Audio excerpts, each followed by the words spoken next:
The XY Advisor podcast is intended for professional financial advisors. All discussion is limited to publicly available information and should not be interpreted as legal, professional, or financial advice. XY Advisor does not hold an AFS license nor provide any financial services. Before making investment decisions, you should obtain financial advice from a qualified financial advisor.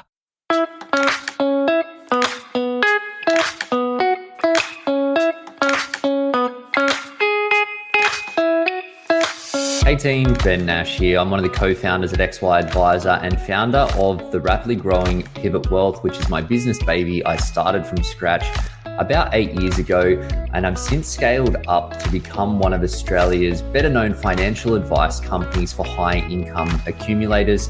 You can join me every Tuesday as I have the pleasure of furthering my own knowledge by interviewing some of the best people in our industry and beyond to improve every part of what we do with our advice process. We're currently hiring financial advisors and associates, so if our approach resonates, you can learn more at pivotwealth.com.au/careers. Perpetual is a dynamic, active manager offering an extensive range of specialist investment capabilities, including Australian and global equities, credit, fixed income, multi-asset, as well as environmental, social and governance, designed to help meet the needs of clients across Australia and New Zealand. Underpinned by our long-standing and market-leading Australian equities capability, Perpetual also offers an extensive contemporary range of funds. As one of Australia's longest-serving and most trusted investment managers, our long-standing commitment is to deliver superior outcomes over the long term to clients. Hey guys, Ben Nash from the XY Advisor team, and today I'm pumped to be here with Steve Nielsen. Steve and I went on tour with the AFA on their roadshow, what seems like a lifetime ago, off the back of him taking out their Excellence in Education Award. And obviously I picked up a few tips off him on the way because I managed to take it out myself a few years later. But Steve runs a business, Ascent Wealth Management, based out of Brisbane, Vegas. Is a super guru when it comes to technical stuff. But today I'm more keen to unpack a bit about the journey around his business and the things that he's focused on today. Steve, thanks for joining us, mate. No worries, Ben. Good to be here. It's been a little while. It has been. It's the old COVID spanner. It means less Sydney trips for you, less Brisbane trips for me. So it's good to be chatting. And your business has bit over 14 years, so clearly some serious longevity there. So I'm keen to talk a bit about that journey, and maybe that's a good place to start. If you could just unpack how you've ended up where you are today. No worries at all, Ben. I guess really I'd always been back from the 90s was when I first got into advice in a salaried role back in the old days of Suncorp financial planning, and sort of learnt my skills as a salaried advisor, and then moved into sort of the channel management side, looking after a team of advisors in Brisbane. And, within an organisation like Suncorp, there were other opportunities to sort of develop skills. So I did some project management, became a Six Sigma black belt, which was sort of to work on process and improve things like lead conversions and just generally work on business problems within that network.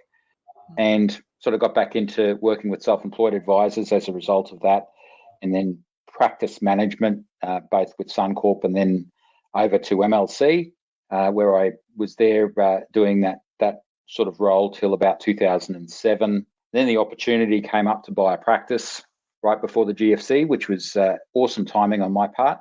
So we jumped in with both boots and bought a practice on the south side of Brisbane. I was attracted to this practice because it actually had been around at that stage for about 25 years.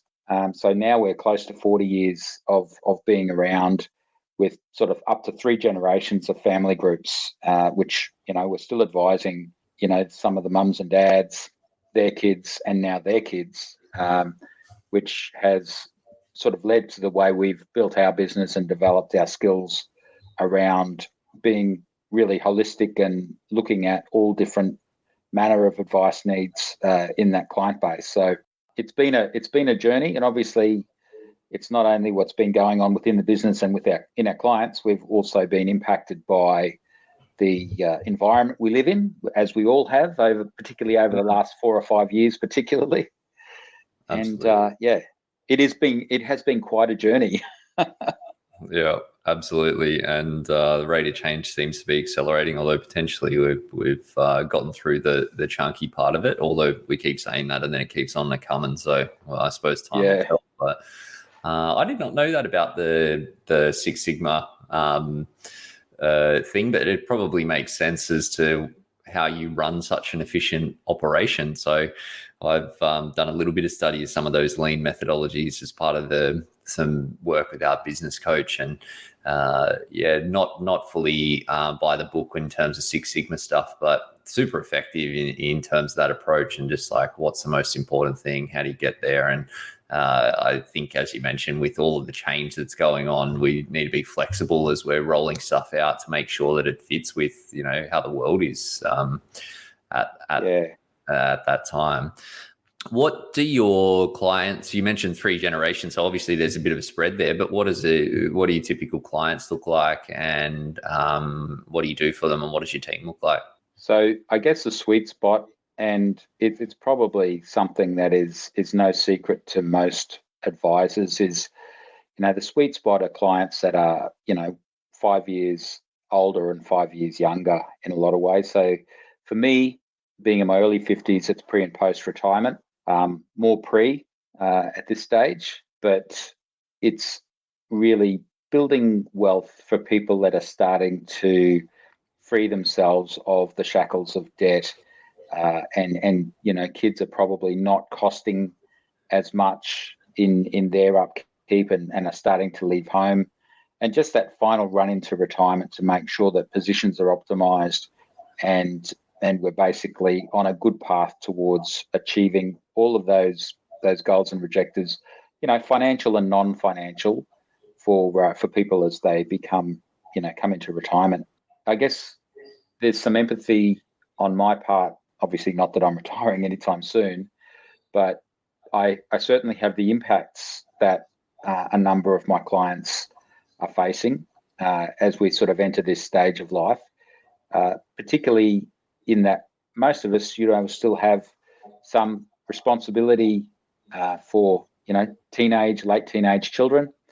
And at the same time, we're starting to do more for our parents who are getting into that elderly frailty sort of generation. And, so I guess some of the advice needs that come through are, sitting sort of contingent to that particular group that we do most of our work with, the starting off the kids as they're starting to make their way in the world. And then at the same time, I myself have built some expertise in aged care, having advised a number of our clients' parents on their transition to, the retirement village world, or even at the later stages into an aged care facility. So, Gavin in the business will sort of be more involved in the starting the journey and building a future as far as wealth management goes for the kids as they're starting in their working life. And I'm probably more at the other end, at the aged care piece, becoming more and more a focus of the other stuff we do. Well, I can speak from personal experience there that I know that you're the guru of that stuff. And for me, that's just so complicated that it's been in a too hard basket for some time. And it's not the sort of thing that you want to, get wrong or get mixed up with. You only really get one crack at it. So yeah, really critical. How did you, just on that one, how did you go about building that knowledge? It was a fair bit of study and research. I worked alongside the Aged Care Steps group, Louise Beattie, and her business to get some knowledge. And my licensee also had a fair bit of support in that area as well. It's quite sad, really, though, because I went and had a look at a local aged care facility that's just opening in our local neighbourhood on the weekend.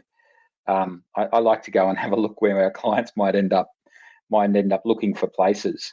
And we were touring around this facility, and they took us to this double room, and they've got a few of these double rooms in the building, and they so mum and dad can move in there together.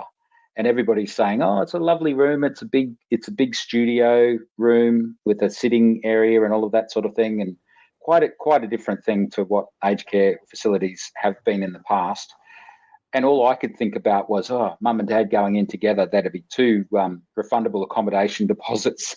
I only just think of the money, So I've been sort of talking about this far too much. If that's what I'm thinking of, with this beautiful facility, and I'm thinking about the money. Yeah. Well, look, it's not everything, but it's not nothing either. So absolutely, yeah.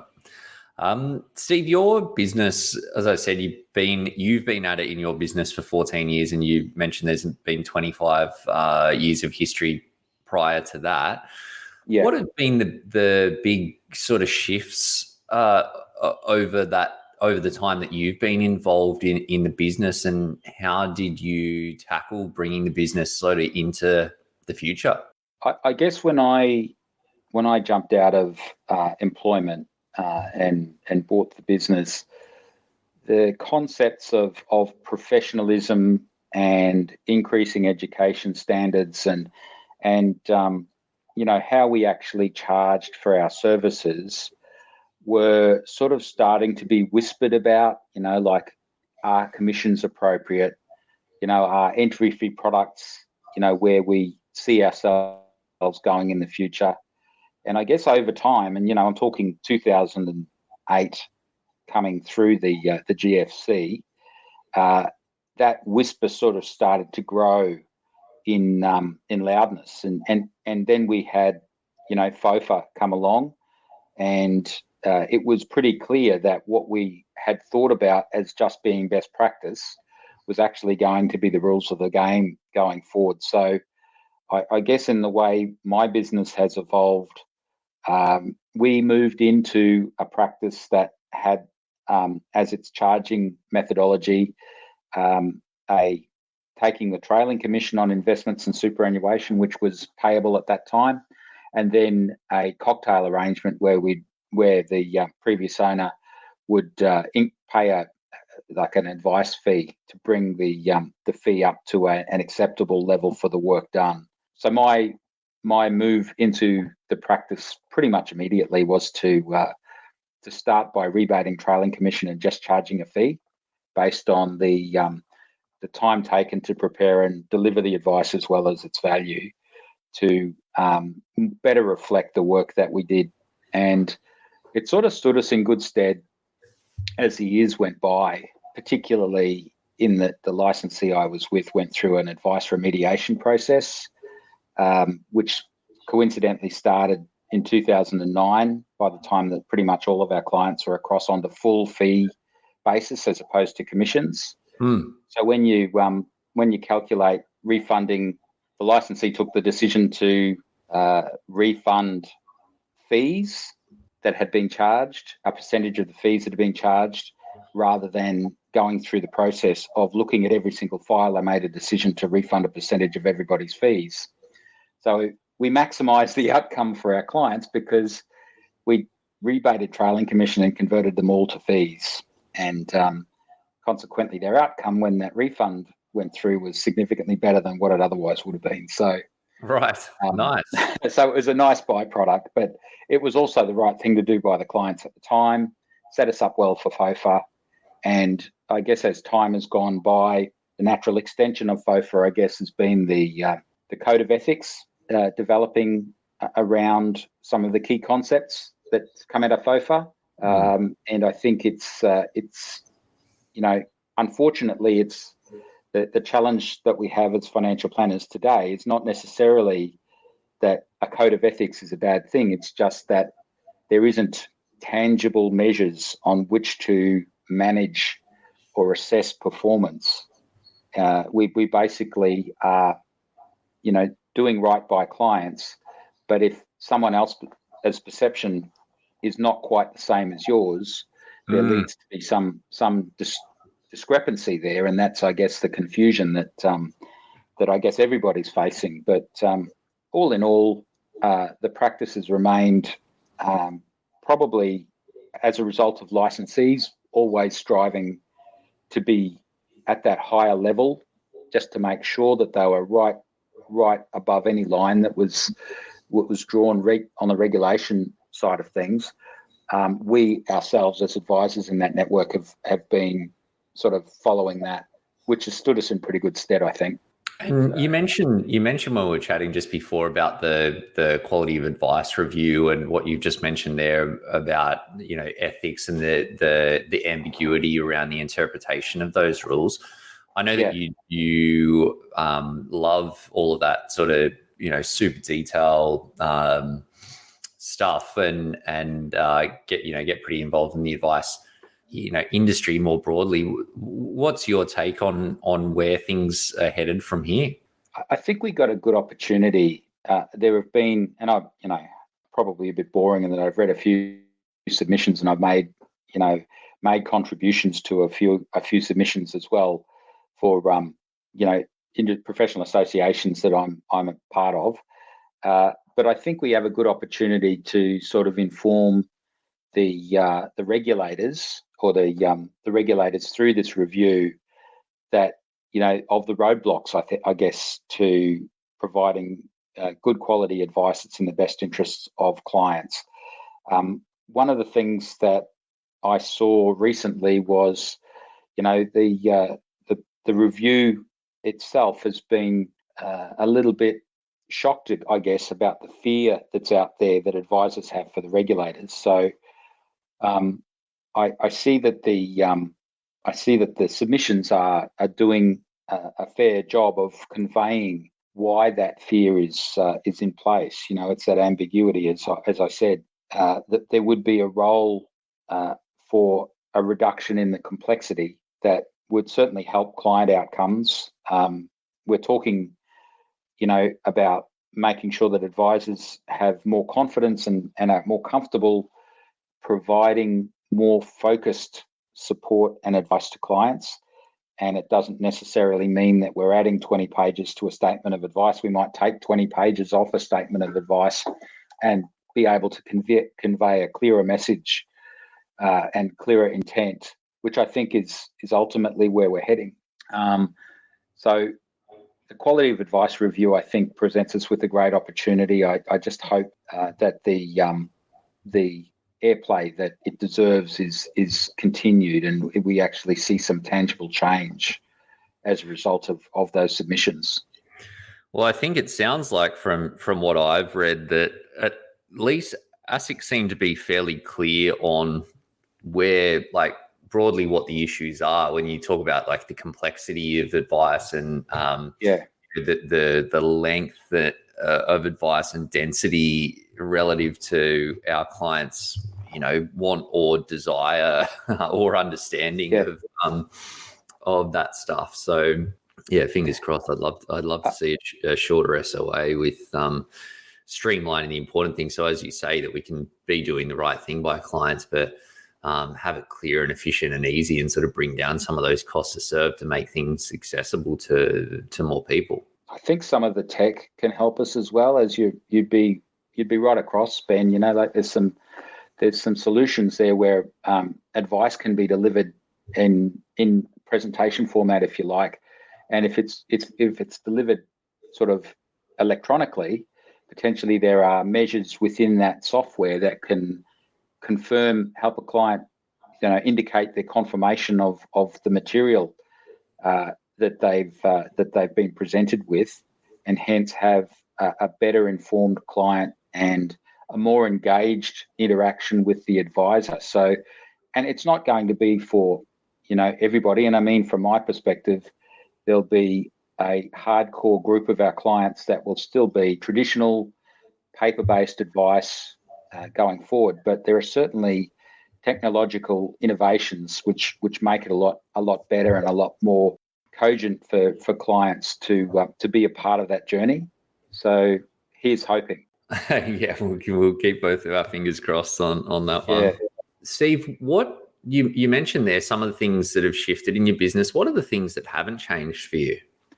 I think, when we're talking about a number of generations and client relationships, I think that's got to be a sort of a bedrock in the business, and certainly the way that we engage with the clients that have been clients for a long time probably hasn't changed that much, i.e., face to face and being part of that community group ourselves. Like it was just, went to a recent, been to funerals and, the celebration of life for clients that have passed away, baptisms, a lot of the personal interaction. I think that's certainly, whether that be, on that face-to-face basis or whether, we have more of an electronic sort of interaction. We've got clients that we, haven't met face-to-face even, that it's pretty much Teams, Zoom,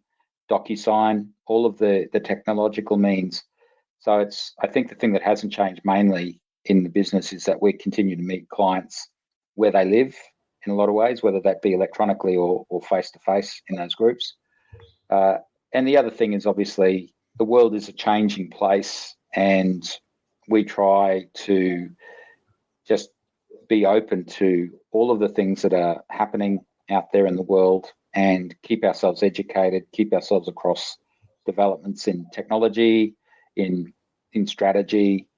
And, I think these days that becomes a difficult thing to do, but it's a worthy investment that needs to be continued for all of us, I guess. So, that's where we are with that, I suppose. Yeah, look, I think as advice evolves and some of the more basic elements of what we do are able to be partly done, at least through technology, then I feel like we are really that the main reason that people seek out and value they get from advice is that, being at the center of everything and knowing how to cut through some of that noise to figure out what the things are that people do actually need to know. So as you say, not an easy job, but a crucial one, I think, and probably more crucial as that continues into the future.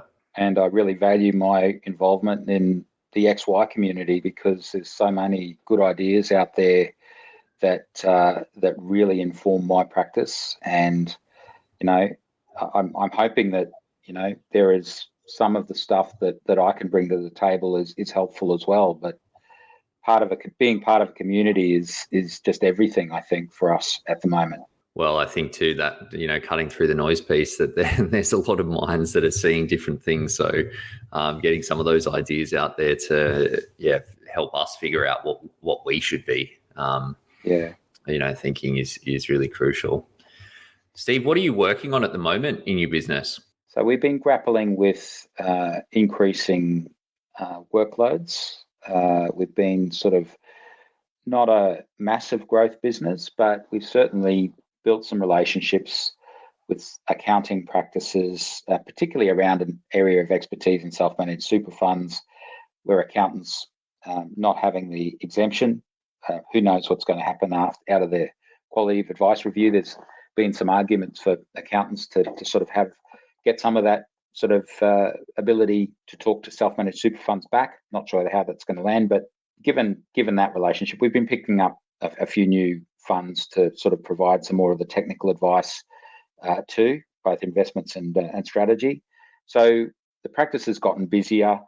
At the moment, we've got one sort of admin manager, and she works remotely and comes to Brisbane once a week. We compare notes, we plan the week ahead, and work together remotely, but also face to face. The other advisor in my practice, both he and I sort of work from an office in Brisbane, but we sort of are out seeing clients as well, so back and forth.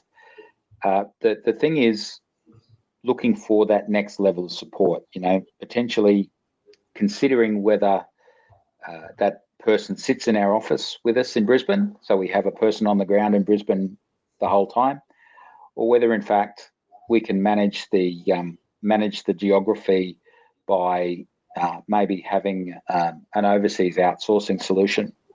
And that's the big thing that I'm working on at the moment, is to just make that choice.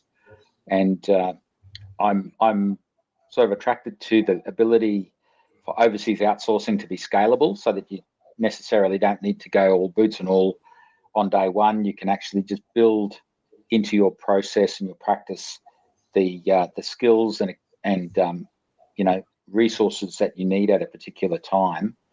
And the knowledge of financial planning and the experience with other financial planners, I guess, gives me a lot more confidence in the knowledge and experience of these providers to sort of add some meaningful support to our world. So we're actively pursuing that at the moment. We've sort of ticked our licensee box, and now we're looking at what might be a solution for us there. Yeah, for us, we've been on this journey, as I was chatting to you just before we fired up the recording, but for some time, and I tried a couple of times with offshore team members, once through a BPO, once through a work from home type arrangement, and both times they didn't work. Probably a large part because of how we sort of onboarded them and the work, but also partly because of the individuals that we chose and the roles that we were looking at that time. But for us, we'd had a great experience for the last 3 years with offshoring. Like I think any team member that there, or any team, that there are challenges with that, and things that you need to do and learnings that you need to have around that. But we've got 9 or so in the Philippines at the minute, and those guys are great. Technical, we've got our paraplanning team there, our implementation team, and then some admin and marketing support there as well. And for those guys, I find they're just a pure extension of our Sydney team. Cost effective, relative to the cost of getting someone on ground, but also that we've just, like with our paraplanners, we just really struggled to get good paraplanners here. And then we've hired associates, and they want to learn how to be advisors, and they don't want to necessarily be tied up with a bunch of admin and plans as well.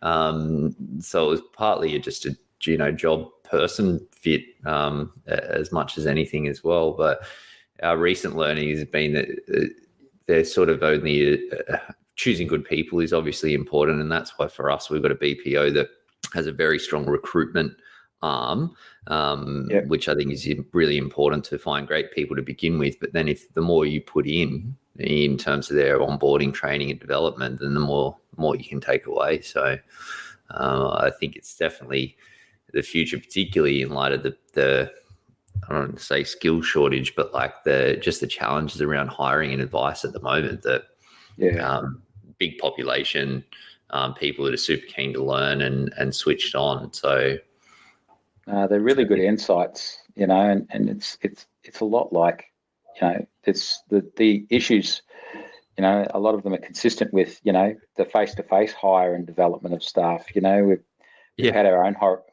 horror stories, as I've told you, and I sort of think the time is right to sort of try something new, and the scalability of it really, impresses me. And as I said, the pathfinders have been out there like yourself and have built those skills in a lot of ways, and there's other providers as well. But I think the time's right to go down that path for us as the next step. Exciting times ahead. I think it's all that stuff. Like it's a whole skill set and function that you need to build into your business with recruiting, hiring, onboarding, training, development, management. Like it's, I think sometimes you just get lucky, and we have been in the past. So you just find great people even when you don't know what you're doing, and it just works because it works, but it doesn't work because you made it work.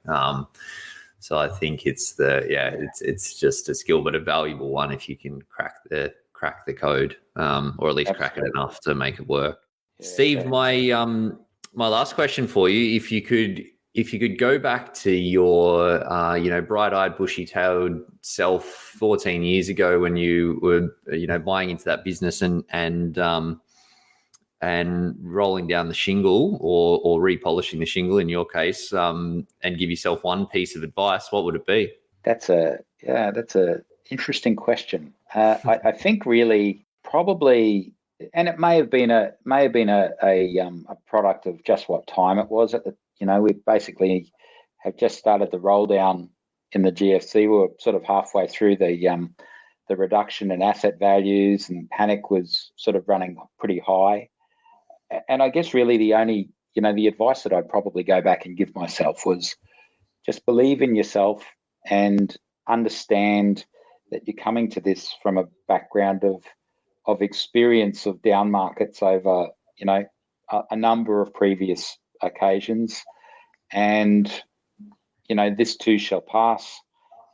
We obviously got through, but certainly I probably worried about a lot more than what I really needed to, in that, I was paranoid about making the business work and making it profitable, and obviously going into it with some level of, of financial stress, as you never borrowed that much money before. But if I could go back and tell myself just to calm down and take a chill pill, just rely on your skills and experience more, and believe in yourself. I think that's probably the biggest thing. And I'd say that to anybody who was mulling a decision like that. It's just you've done the work. You wouldn't be considering this sort of thing if you weren't prepared to do it. So just believe in yourself and do it. And take a chill pill. I like that. And take a chill pill. Yeah, exactly.